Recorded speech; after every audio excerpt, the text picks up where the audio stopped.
পদ, বিশেষ করে কঠিন বিপদে আপনি যদি পড়ে যান তাহলে মুক্তি লাভের জন্য দোয়া ইউনুস বেশি বেশি পড়বেন।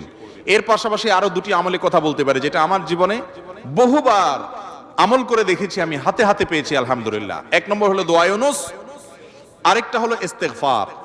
এটাও হাদিসে আসছে, নবী করিম সাল্লাল্লাহু আলাইহি ওয়াসাল্লাম বলেছেন, মান লাজিমাল ইস্তেগফার, যে ব্যক্তি ইস্তেগফারকে লাজিম বানায় নেয়। লাজিম বানায় নেয় মানে কি?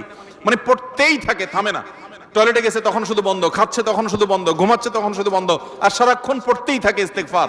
আস্তাগফিরুল্লাহ ওয়া আতুবু ইলাইহি, সাইয়্যিদুল ইস্তেগফার বা যে কোনো ইস্তেগফার, সবচেয়ে ছোট ইস্তেগফার আস্তাগফিরুল্লাহ আস্তাগফিরুল্লাহ।